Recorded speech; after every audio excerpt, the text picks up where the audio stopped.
Welcome to another fun and informative segment of What the Did I Just Get Diagnosed With? I'm Dr. Brian Britt, a board-certified orthopedic specialist, and I'm here to help explain some common musculoskeletal conditions to you so that you can feel a little bit better about your diagnosis. Today we're going to talk about adhesive capsulitis. Frozen shoulder.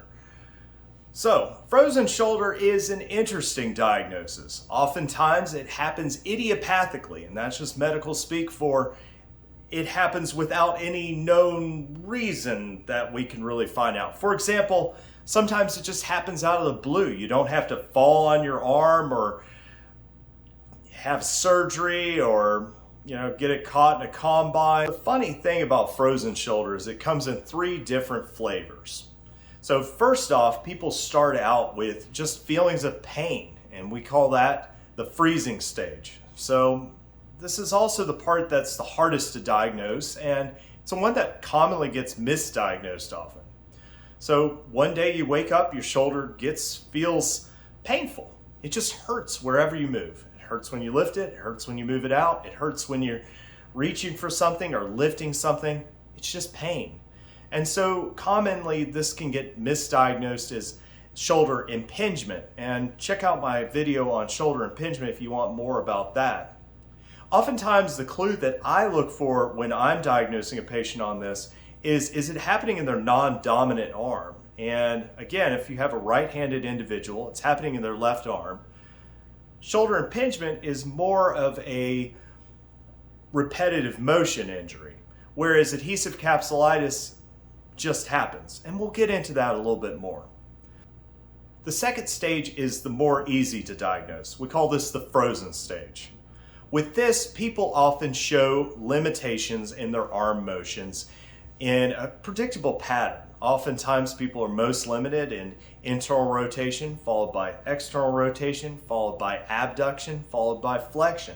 Basically, anybody, your orthopedic surgeon or sports medicine doctor or physical therapist should be able to pick out this, and we call this a capsular pattern.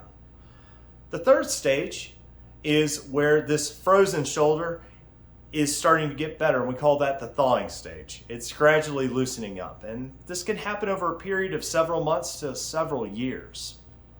Now, I haven't said anything about what actually causes frozen shoulder, and truth is we don't know the ultimate cause behind why idiopathic frozen shoulder happens, when it just happens out of the blue. Sometimes there are injuries, and sometimes there are other predisposing factors like falls or maybe even a surgery, but oftentimes it happens out of the blue. But we do suspect that it's an inflammatory process. The reason we can say this is because of the population who generally gets it.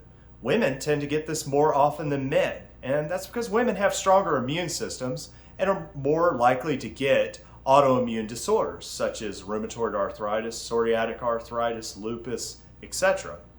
Secondly, we know that diabetics tend to get this more often as well. Also, smokers tend to get this more often than non-smokers. Happening when you get a frozen shoulder, and why we call it adhesive capsulitis. Let's break that word down. Adhesive, it's sticking to itself. Capsulitis, capsule.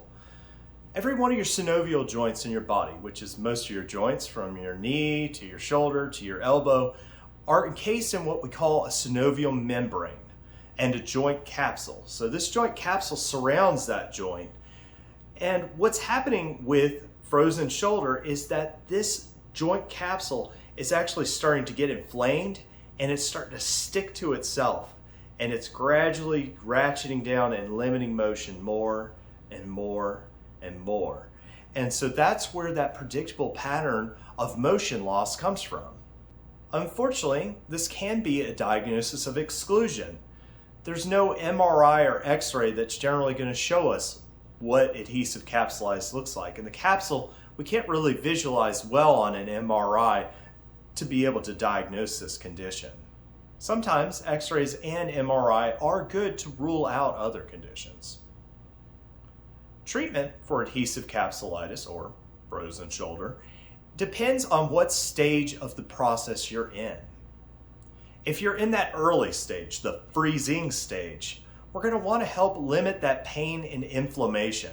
So try to preserve as much as we can.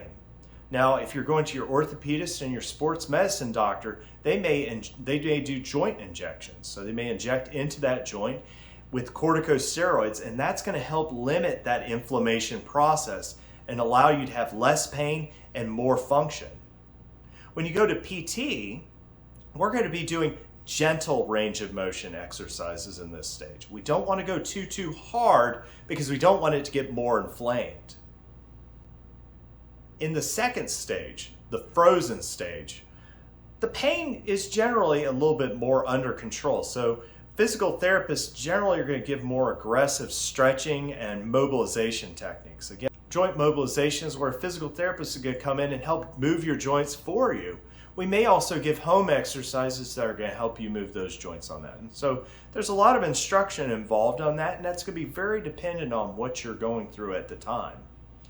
In the third stage, the thawing stage, we're going to be doing even more aggressive stretching and possibly more strengthening. You've lost quite a bit of strength in that interval since you started your condition to where you are now.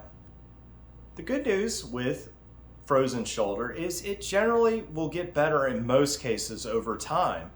I do encourage people to go to physical therapy so that they can preserve as much function as they go through this course of this disease.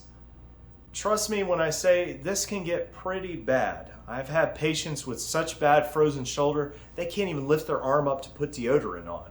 So it is important to be able to see somebody and manage this condition, even if long term we know the function will come out back in most patients. Under extreme circumstances, there are surgeries that an orthopedic surgeon can do on this, and it's called a manipulation or mobilization under anesthesia. And that's where the surgeon will be doing mobilization while the patient is under general anesthesia. And again, the patient can't move their arm and they're just moving it for them. Personally, I have never seen a case of frozen shoulder go to this, but I'm sure it has. And I have heard of it happening. However, my clinical experiences, I've never seen this. This has helped you better understand adhesive capsulitis or frozen shoulder. I've linked some resources in the comments section below, and I hope this has helped you find your meaning in movement.